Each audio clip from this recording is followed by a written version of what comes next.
माँ बेटे की तस्वीरें आपने देख ही ली होंगी जो आज हर सोशल मीडिया प्लेटफॉर्म पर वायरल होकर लोगों का कलेजा चीर रही है। उन तस्वीरों में साफ दिख रहा है कि कैसे वो मासूम बच्चा अपनी माँ की गोद में सुरक्षित महसूस कर रहा था। उसे क्या पता था कि जिस माँ ने उसे दुनिया में लाया वही माँ उसे बचाने के लिए आखिरी दम तक मौत से जंग लड़ती रहेगी। जसमी दीदू का कहना है कि और सोचकर उनकी रूह कांप गई। जब क्रूज डूबने लगा उस माँ ने खुद पानी में डूबते हुए भी अपने हाथ ऊपर उठाए ताकि उसका बेटा सांस ले सके, पर बेरहम लहरों ने उस ममता को अपनी आगोश में ले लिया। नमस्कार, एक खूबसूरत शाम, शांत पानी, घूमने निकले लोग, लेकिन कुछ ही मिनटों में वही शहर चीखों और मातम में बदल गई। मध्य प्रदेश के बरगी बांध में हुआ क्रूज हादसा सिर्फ एक दुर्घटना नहीं बल्कि कई सवाल खड़े करने वाली बड़ी चेतावनी है। गुरुवार शाम करीब 4:30 बजे का वक्त था। लोग अपने परिवार के साथ क्रूज में बैठे थे, कुछ ऊपर डेक पर फोटो ले रहे थे, कुछ हवा का आनंद ले रहे थे।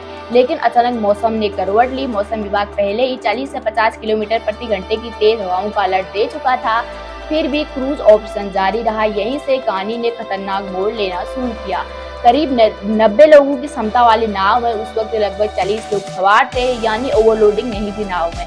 लेकिन असली खतरा कहीं और था। और जैसी तेज आंधी आया, ज्यादातर यात्री ऊपर वाले डेक पर चले गए। अब समझिए, जब नाव में वजन नीचे के बजाय ऊपर हो जाए तो उसका संतुलन बिगड़ना तय है। यही हुआ, नाव एक तरफ झुकने लगी, लोग घबराकर इधर उधर भागने लगे और इस अफरा तफरी ने हालात को और खराब कर दिया।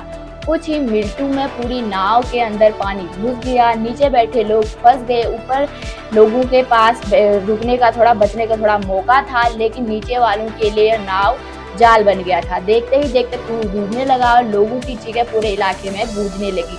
रेस्क्यू टीम मौके पर पहुंची और 28 लोगों को बचा लिया गया, लेकिन 9 लोगों की जान नहीं बचा सकी। इनमें एक 4 साल का मासूम बच्चा भी शामिल था, जिसकी कहानी मैंने अभी आपको बताई। एक पल की लापरवाही और कई परिवारों की जिंदगी हमेशा के लिए बदल गई। अब जरा हादसे की असली वजह को समझिए। यह सिर्फ एक तेज हवा नहीं थी, सबसे बड़ा सवाल था, क्या सुरक्षा के नियमों का पालन हुआ था? बचने वाले यात्रियों का कहना है कि ज्यादातर लोगों ने लाइफ जैकेट पहनी ही नहीं थी, यानी जो सबसे बुनियादी सुरक्षा थी वही नजरअंदाज कर दी गई। दूसरा बड़ा सवाल, मौसम का अलर्ट होने के बावजूद क्रूज क्यों उतारा गया? क्या ऑपरेटर के पास कोई रियल टाइम मौसम मॉनिटरिंग सिस्टम नहीं था? अगर अलर्ट को गंभीरता से लिया जाता तो शायद यह हादसा टल सकता था। तीसरी चौंकाने वाली बात, प्रशासन के पास यह सही जानकारी नहीं थी कि नाव में कुल कितने लोग सवार थे। टिकट के आधार पर संख्या बताई गई, लेकिन कई बच्चे बिना रजिस्ट्रेशन के भी साथ थे। ऐसे में रेस्क्यू ऑपरेशन और भी मुश्किल हो जाता है। हादसे के बाद कार्रवाई जरूर हुई। क्रूज पायलट, हेल्पर और टिकट प्रभावी को हटा दिया गया और मैनेजर को सस्पेंड किया गया और जांच के लिए हाई लेवल कमेटी बना दी गई। लेकिन सवाल यही है, क्या ये कदम हादसे के बाद ही उठते हैं? सरकार ने अब नए एसओपी यानी सुरक्षा नियम लाने की बात कही है और फिलहाल क्रूज संचालन पर रोक लगा दी गई है, लेकिन क्या सिर्फ नियम बना देने से हादसे रुक जाएंगे? असली जरूरत है उन नियमों को जमीन पर सख्ती से लागू करने की। यह हादसा हमें बड़ी सीख देता है। रोमांच और लापरवाही के बीच एक बहुत पतली लाइन होती है। जब तक सुरक्षा को सबसे ऊपर नहीं रखा जाएगा, ऐसी घटनाएं दोहरती रहेंगी।